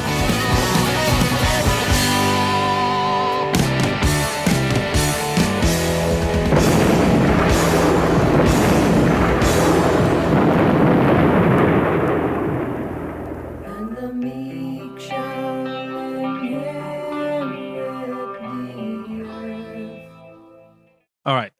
I'm kind of in between the both of you. It's not a love-hate. The first time I heard it, I found it sometimes screechy. And when I look back, whenever Geddy Lee in his early days was trying to do more of that late 60s, early 70s, typical Led Zeppelin style of rock, I didn't like his voice. I liked when he was more of a melodic singer versus trying to hit those, belting out and put a little fry in his voice and just get a little screechy. But I'm kind of like you, Philip, when I go back and I pulled the lyrics and you go back and you go, okay, this is the album that a lot of people feel like made them a Rush fan before any of the other ones. In fact, it is their second best-selling album of all time with over 3 million copies. It's a triple platinum album. And I still find places where I go, I could see why I would skip this song, but I also see how people thought, look at what this band is doing. They are different. They're not Led Zeppelin. They aren't, trying to just do some classic rock. they're trying to tell us something. There's a story going on here.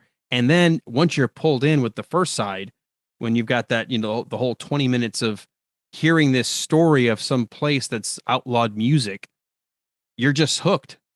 And I was like, okay, I want to see where these guys are going from here. And I feel that that's what, thankfully, Neil Peart banged out a great 20-minute lyrical journey that literally was in 7 pieces, including, I don't know what you call them, invaders from space or the Guardians coming at the end in the grand finale and announcing we're here to fix everything. It's a pretty wild album. Yes, it is a wild album. You are right. I think he was going to dispute that.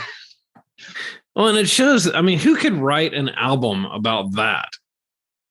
So it really does show the talent and the just an insane ability that those guys have. Well, again, Neil Peart has said he was into Anne Ryan during that time frame, and he was talking about how the theme of the books being very oppressive, and how a dystopian society can control the people while the rich live at the top, and that's essentially the genesis. Because when you think about the theme of, you have the priests that control everything, and the people that are just peasants under them, they always have to go seek audience with these people, and they have to plead their case, and they ultimately have to revolt. It was very much like how they were approaching the music industry. That was very synonymous with how they were handling that demand from the music, the record company, saying you must do blah blah blah or else. And they said, you know what, we're doing it our way. We tried to play with you. We try to show you what this great thing is. You didn't want to hear it. We're going to do it anyway. We're going to override you. And that it was that the synonymous feeling that you got from the message was great. Mm-hmm. Yeah, I think we can't have Rush as we know it, as we've been talking about for almost 90 minutes now, had 2112 not been their album that put them on the map. I think everything that followed was because they realized, okay, we don't have to follow the formula. We can do we can do what we do what we want, but in a way that is artistically true to who they are. And you wouldn't have Rush if they didn't do 2112. There would be no Rush, because they would have stopped. Right. Don't want to there anyway. But the whole purpose of Rush, and the reason why I love Rush, and I think a lot of people love Rush, is because they never stopped. They always tried to push the boundaries and deviate from the norm and all that other stuff. They really, and I think our musical history would have been greatly different had they just kowtowed to the record company and tried to do what they asked. All right, this is going to be tough because I didn't give you guys homework. If you could look at their 19 studio albums, starting with their self-titled Rush all the way through to Clockwork Angels, and had to rank them, your top 5. We love Rush, but everybody loves top 5 lists. We're doing our top 5. We're going to start with number 5. We'll start with you, Walt. Your of your top 5 Rush albums, what's number 5? Number 5 would be Roll the Bones. And I think it's because I really like where they were at the time, what music they were putting out, how they had changed but stayed the same in some ways, and then just a couple of the songs on there just really kind of hit me where I was at the time. So I think that is probably my number 5. All right, Philip, I'll go to you. You're number 5. So for me, I'm going to say Clockwork Angels is my number 5, because I think that they, being the last album that they've ever created, they came back with such a fury. They had so many great concepts. They had so many great themes, and the soundscape was very progressive. It went back to somewhat to their progressive roots a little bit, with the odd time signatures of that nature. So I would say that would be my number 5, which I hate these types of things, by the way. I can never. I do too. I know. They're tough. Guess what? We could do this exactly a year from now, and your top 5 may change. There's nothing wrong with that. For me, the number 5, and it's weird, it's number 5, not because I think every song is great, but because the songs that I listen to incessantly are on the album Signals. I love Subdivisions. I love New World Man. And I was completely blown away when they decided to use the countdown of the Space Shuttle Columbia as the backdrop for the final song on side 2, Countdown. I will listen to those over and over and over. Analog Kid is great. Chemistry is great. Digital Man is great. But Subdivisions, New World Man, Countdown, I could have an album of just those 3 songs, and I'd say that is my 5th top Rush album. All right, number 4, Walt. Number 4 would be Grace Under Pressure. Definitely an album I can listen to end to end and enjoy just about every song on there.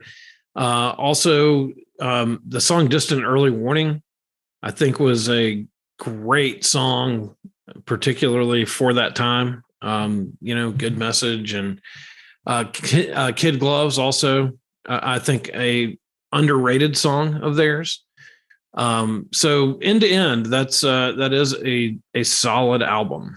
All right. I can't disagree. I loved the sci-fi element, especially on the first track. Yeah. And I think I did too. The whole idea of the concentration camp is sort of almost an homage to Geddy's own parents who had escaped the concentration camps themselves. So very much a touching story, yet told in a futuristic way. Philip, number 4. For me, I'm gonna have to go with Hold Your Fire. There was enough of those songs that really kind of drove, again, my personal playing, but they also were just songs I could just listen to and just enjoy. Force 10, again, is just such a great opener song, has a great drive, but it has those gems like Time Stands Still, Mission, Prime Mover, those things. If you listen to it, if you get into it, Open Secrets is actually really a deep about the arguments and the conversations we have with our loved ones, our spouses, our girlfriends, whatever, that end up festering. And because they fester, we let our relationships diminish as a result of it. And yet we still think about why did I let that go? Why didn't I say something? And it's like those conversations that he has in his mind that you're going to yourself. I've had these conversations before. Why did I let that fester? Why didn't I address it then? So to me, that's probably my number. And of course, it was the Oh Show of Hands, tour. So that has a little special meaning to me as well. So I would say that's number 4. All right. Well, I've got to go with Hold Your Fire as my number 4.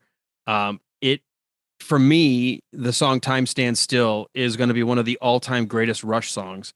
It's one of the only songs that I know of that had a featured singer. What's her name? Amy Mann? Is it Amy Mann? From Till Tuesday. Yeah. And maybe it's because I'm doing it now in retrospect of the passing of Neil Peart, knowing that we won't see the 3 of them on tour again. There won't be new, quote, Rush music. I know they said Alex and Geddy have talked about doing something, but it wouldn't be Rush. So Time Stands Still just makes that album, for me, the one that I would go to. It also, of course, has Force 10, which I think is a great song. Lock and Key, Mission, just some really, really, to me, cool songs. I know more radio friendly, certainly feels like it's more of that 80s influence still, but Hold Your Fire, definitely an album I can listen to cover to cover. When I play at shows and I'm just have my bass in my hand, I will play the opening bass line to Turn the Page. So if you listen to that, you will, and look in the audience, you will know immediately who are Rush fans, because they're going to learn at you and say, play it, you can play it, right? So yeah. All right. Number 3, Walt. Permanent Waves. It was, like I said, I think it was the second Rush album I listened to, and particularly side 1, Spirit of Radio, Free Will, and Jacob's Ladder. Oh yeah. Just, you'd be hard pressed to find another side of any album that's that good. Maybe Led Zeppelin 4, there are a few others, but that's just an amazing side 1. Well, and not Entre Nous and Natural Science, again, on that, they really, they cut, again, that was the album that led into Moving Pictures, and it's beautifully so, because they did so many great things with that album, and Natural Science is so fantastic to play. No, I think you're right. I think Permanent Waves gave them that push they needed to be able to create what Moving Pictures ends up being. And it was only a year and a month apart from creating one album to the next. Yeah. Crazy. All right, Philip, you're number 3. I'm going to go with Hemispheres, break a little bit. And the reason why is I never actually listened to Hemispheres prior to, there's the album only has 4 songs. 2 of them are like 11 minutes and 25 minutes, but whatever. It still fits a full album length. But The Trees and La Villa Strangiato, those are the 2 that when I first started playing were in front of my mind, because one, it was on that Chronicles album that I was talking about earlier. And so I started playing my bass and learning how to play those songs. And up until recently, I had not listened to them, but I finally said, you know what, I'm going to sit down and listen to the Hemispheres album, which again, didn't realize there was only 4. If you listen to Circumstances, which is really just a fun song to listen to, but really it's Cygnus X Book 2. They finish off where they left off from the A Farewell to Kings album, which is basically talking about their spaceship. Oh my God! Now the Rocinante. Anyway, venturing through space time and going into a black hole and running through Cygnus and what does that look like when you actually venture through a black hole and the time travel potential? It's very, very interesting. So, but that's a 25-minute song. So it's like all these different parts. It's just at you from left and right. So very inspiring if you listen to it. My number 3 is Walt's number 5, Roll the Bones. I was in the Navy, signed up, and during Desert Shield, and as I was in, it turned into Desert Storm and ended up being involved in Gulf War I. I was part of the intel community, but one of the things in boot camp, we had a free afternoon one day and we're able to go spend like some of our dollars we earned in the PX. And I saw, oh my God, there's this brand new Rush album, Roll the Bones. And it was at the same time Metallica's Black Album came out, and I bought both those tapes. Those were signature songs or albums for my military career when I was away from home. I was at boot camp, went to my A school. Those became the song. Those only 2 albums I had with me. And so I listened to them over and over and over and over again. And looking at it now as, out of the military and looking back, Roll the Bones is still one of those albums I love to go to, probably because it has, and I hate using this term, a more easy listening feel. It's more, you can play it. Your kids aren't going to say, what's this noise? Your wife's not going to say, turn this off. It can be on in the background. And yet the lyrics, we talked about Roll the Bones. We talked about, for me, it's a never give up. There's always just roll the dice again and see what happens. Just that whole concept. And of course I end up coming home later and seeing the Roll the Bones tour. So that's my number 3. Number 2, we're getting ever closer. Walt. Moving Pictures. What can you say about Moving Pictures? It's from beginning to end an awesome album. Again, it was the first one I listened to. So Tom Sawyer, Red Barchetta, YYZ, and Limelight are always going to really grab me. And then hearing each of those songs live on their live albums, you realize how strong they are and what a great band they are. But nothing will ever beat listening to that opening to Tom Sawyer and just being totally blown away by it.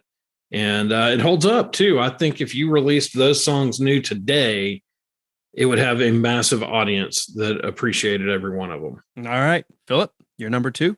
I'm going to have to agree with Walt. Moving Pictures. It is definitely an album that you cannot deny. It has such a great tone to it.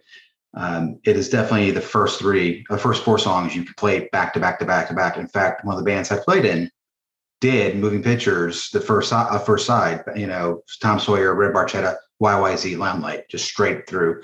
And people in the audience, it did turn some people away because there are some people that do not like Rush, and I don't understand them, and it just confuses me. But the people that dug it just were intensely watching, and after every song, they just lost their minds. So again, and it was the first album that challenged me. It was the first album that I think had a lot of synergy with that shorter format, but not losing what made Rush Rush. All right. For me, my number 2 is going to be the album I go to all the time, and that's Presto. I don't know what it is because it doesn't have your typical Rush sound. It's not an 80s sound. It's not hard enough to be in a Roll the Bones, but I said earlier, it's almost like a companion. It's like volume 1 to the volume 2, which is Roll the Bones. Every song, Show Don't Tell, Chain Lightning, The Pass, Warpaint, maybe one of the greatest lyrical songs about what it is to, and even before social media, it's told in the context of the faces we wear out there or the mirror that we dress ourselves up in front of to be something other than who we are. It's a perfect analogy now to social media, putting out a fake presence versus who we really are. Scars, Presto, Superconductor, Anagram from Mongo, Red Tide, Hand Over Fist, Available Light to end the album. It is, for me, lyrically, start to finish, the single best lyrical album, in my opinion. And maybe that's why I always go to it. I cannot refute any of that. They did take that. The funny part is that they actually did take the Candygram from Mongo from Blazing Saddles, and they made Anagram from Mongo. It was Anagram, and then Neil Peart and Gailey were joking in a booth, and they said, Anagram, it sounds like Candygram. Hey, Candygram from Mongo. And let's get to it. At least as of right now, this recording, before we're going to go see the Rush live director's cut concert tour, Cinema Strangiato, your number 1 album, if you had to rank your top 5, Walt, your number 1 Rush album right now. Right now today, it'd be Signals. And again, end to end, awesome album. I think that it has always had a special place for me because of the message and the insights when it came out. Subdivision, The Analog Kid, New World Man, just really fantastic songs, lyrically and musically. And I think it also showcases how good each one of them are as musicians. And so it's a great classic Rush album. I think when I've had friends who have started listening to Rush, I've said, get Signals. Signals is a great starting point.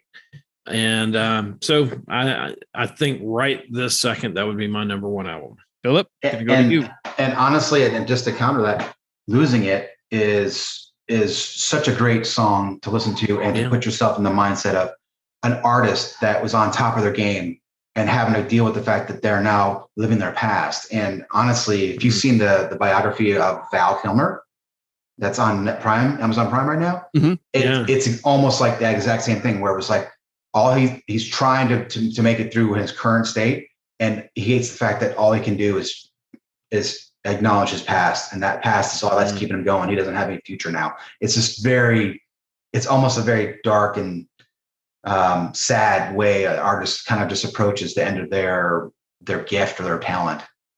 All right. And for me, my number 1 that we've mentioned, but because it was the song that I first heard, because it is the album that contains the song I used to introduce my show, it is the songs that I most identify with, probably from my teen and into high school all the way through to college, Moving Pictures. It will be the album that, even though I have other albums I may go to first, or I may listen to more cover to cover, like you said, Walt, the first 4 songs alone, you could just have an album of those 4 songs and go, that's a great album. I don't need any more songs than that. It is Rush. It is, to me. Yeah. When I say what's Rush, what's the Rush sound? That's the album I'll put on. Like, for me, I know they evolved in the 90s and the 2000s, but for me, that's Rush. Yeah. And Signals was those two were very, very close for me. Mm-hmm. Did Philip tell us what his number 1 was? Oh, did I skip Philip? No, I skipped right over. I was agreeing with Walt and commenting on That's Signals. What it was. Okay. Well, so we went out of order. Philip, you get to wrap up. You're our guest. We'll do it that way. There you go. As our guest, and you are the musician. You're the one who's actually played many of these songs in front of audiences. for you as of right now, this moment, if you had to rank your albums, the number one Rush album is? No surprise, probably. I've already alluded to it multiple times in this conversation, but for me, it's Counterparts. It is how they went and changed their sound away from the softer sounds and got back to their more gritty root sound and tone, but not losing the musicality they've learned along the way. So you listen to that album, you turn it on from start to finish, you get Animate hits you right in the face to then, Stick It Out. And really where they start doing drop tunings and a little more grungier things. Again, I think the grunge wave was influenced some of their playing, but they had Nobody's Hero that was very emotive about all these people that they think they're people they should be honored. Like, oh, the actor, that's somebody who should be honored. But really, at the end of the day, what have they actually done? They get the accolades, but then you look at somebody who runs into burning buildings or lands a crippled airplane. Nobody really gives them the accolades like a movie star. You're all about somebody's social status in a sense rather than what they actually do. They had a great instrumental on there as well, Leave That Thing Alone, which is fantastic. And closed out with Everyday Glory on that album. And it really just talks again. That whole album was about feeling connected with the human spirit and how, things may get you down, but, we all press on. We all have our shit to deal with. And at the end of the day, we accept it. We move forward and try to just overcome everything we can, what we can, and accept the things we can't. Before we let everybody know how to find us or follow us on social media or whatever else, final thoughts about at least what we talked about today. Anything to do with Rush's influence? Any final thoughts? Walt, I'll go to you. Well, whenever we do a deep dive like this, the bad thing is, that there's so much more that you want to talk about. We've talked a lot about their musical styles and everything, but even personally, all three of the members of the band were pretty awesome guys. And they particularly for Neil had some real difficult personal tragedy, and you can see how it shaped their music and everything, but really just great guys. And they seem like the kind of guys that you would love to have as friends, and that you feel like you could really relate to them, and that comes out in the music. And I think that's one of the things that has continued to bring me back to Rush over and over and over again over the years with each album that's come out. So even though we've just gone almost 2 hours talking about Rush, I feel like there's still a lot more to talk about, but really enjoyed plumbing the depths of their music tonight. So appreciate you guys doing that. Well, I'll save our guest for last because he is our guest. For me, what I noticed tonight with this sort of free flow discussion, how much of the Rush lyrical journey is about not giving up, about being true, about being real, about powering through, about picking yourself up and continuing and fight through whatever it is that might be pulling you down. It's amazing. I never really thought of it that way until we started going all over the lyrical journey and the discography and what it meant to each of us, and even some of the individual lyrics we read. Maybe that's another reason Rush is one. It's tied with Pink Floyd as my all-time favorite band, and because it could be just that's the ethos, the work ethic I have always had in me, and I hope I've raised my children the same way, and I admire in others is until my ticker stops, I'm not checking out, I'm not giving up. There's always something new to try, something new to learn, roll the dice and try something different if your life's not going where you want to go. And I hadn't thought of it as a whole before, but Rush is a very inspirational lyrical group. I feel like I should just keep going. Yeah. Philip, your final thoughts. When you said this was going to be a 2-hour discussion, I thought for sure, as much as I love Rush, I couldn't talk that much about Rush. And now, to Walt's point, I feel like there's so much more to talk about that we've scratched the surface on, just because we stayed very topical for the most part on just albums and likes of the albums and whatnot. We didn't delve into specific songs so much. We didn't delve into the meanings as much. We didn't delve into the specific musicianship, the massive drum solos. Let's just talk about that for an hour, because to me, that's how do you have a drummer make a musical masterpiece from just hitting, drum heads. So, there's so many things to it, but and the fact that they got beer, they have a beer coming out. I don't know if you ever noticed that, but they have the Rush beer. And I don't know if we can get it here in the States. If we can, I'm buying it. We got to get it. So many things, but it gets my heart, pumping again for just how much passion I have for this band. And it really does. They have inspired me on so many wavelengths beyond just playing music, beyond being a bass player. They've inspired me just to try to play drums. They've inspired me to write lyrics. They've inspired me to live my life in a better way. There are so many things they have done that have made me want to do better. And there are 3 guys that I've never met. I take that back. I met Gayle once when I did the book signing for the Great Big Book of Bass. And it was not very probably memorable for him, because it was, hey, and the words couldn't come out of my mouth because I was absolutely starstruck. It was memorable for him. I can guarantee it. I mean, it's one of those things where I wish I could have the time to just sit down and just have a moment that was just between myself and them, just to talk and just get to know them. And that would be more than enough, but yet never enough. So that's how I leave you guys with that passion. Oh, it's on my bucket list to keep trying to figure out how to get Geddy or Alex to join us for even a 30-minute interview. It would be an incredible moment in my life. I don't fanboy ever anymore over anybody, and I don't think I even would there, but they may come the closest to me fanboying.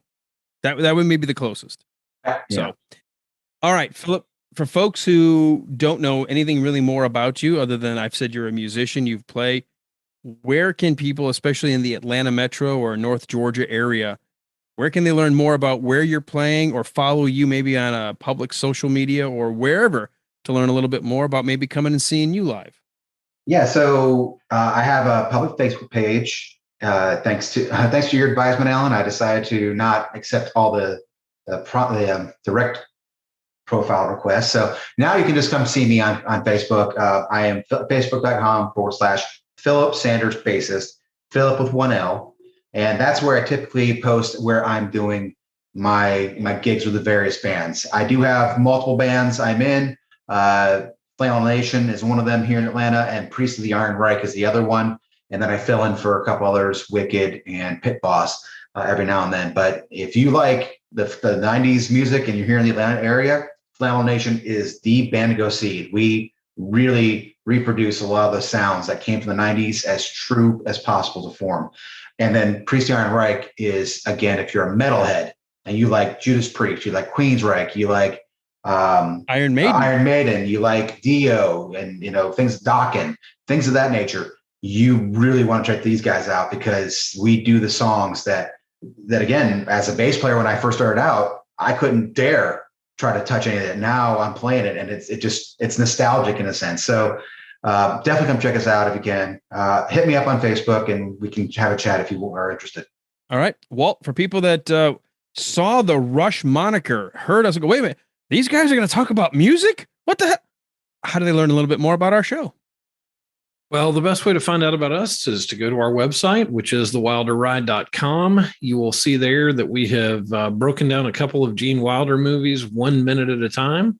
We have also been interviewing people thanks to COVID and some other things going on for the last 2 years. So we have a long list of people, including astronauts and guys who've climbed Mount Everest, and musicians and retired FBI agents and military folks and photographers. We've got them all. Anything you might be interested in, we've got them all. So check us out there. Also, go to our Facebook page, facebook.com/thewilderride. Follow us there, and then a button will come up to join our listeners group. Then you can join that by answering 3 really simple questions, and it's all entertainment and fun. No heavy, serious stuff unless something heavy and serious goes on in the entertainment industry. So you can check that out. Also, and finally, you can go to our Patreon page. Find us by searching for The Wilder Ride on Patreon. We've got some free content out there right now that will soon go behind the paywall. And we cover all kinds of movies like Poltergeist and The Big Lebowski and Christmas Vacation, all kinds of fun stuff like that, just broken down into bigger chunks. So check us out. And if you are listening on your favorite podcatcher of choice, take a second to rate and review. Certainly helps us and any other podcast you listen to. And if you can, hit that little share button on your podcatcher and share it out on Twitter that you've been listening to this episode. Only takes a second. You're helping us build the audience. And you know what? We really appreciate it. You can hit us on Gmail as well if you want to email any of your thoughts about what you heard today. If you'd rather not do social media, it is thewilderride@gmail.com. Philip, thank you so much for taking time with us to share your love of Rush, your musical background and knowledge, and everything that is the band Rush. Thank you so much for having me. This was a blast. It went by super fast. So thank you. Yep. Did. Yep, it does. It goes by. That's how you know you're having fun. Yes. All right, and folks, come on back next week. We'll get back to a guest. We shifted up things. We know we said in our last episode we were expecting a pair of guests, a set decorator and somebody from our friends over at Pod Clubhouse, but they had a booking issue, and so we're going to get to them in later September. But we do have a guest on the books for next week, so we want you to come on back.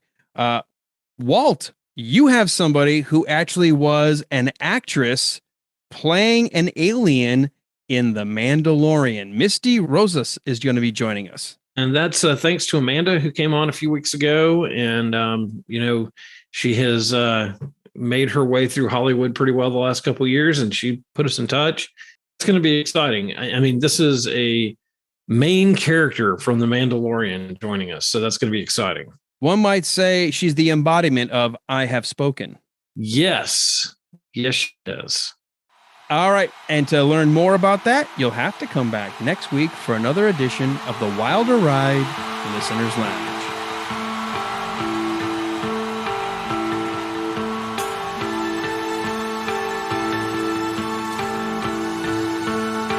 Philip, that was so much fun. I know I didn't even think you would think that it was hard to talk for 2 hours, but do you not know me?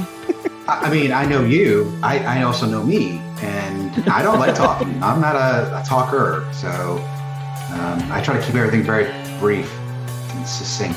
So when I try to start talking, you'll see me start rambling. I try to stay on point, but there's times that I start going off topic or I start going down a different rabbit hole, and it's like, oh, come on, back over here. Yeah, but you know what? Of the three of us, you know what it's like to recreate this music on stage in front of a live audience. And to me, that is incredible. 100%. 100%. I mean, I tried. And it don't work. I'm not like them. So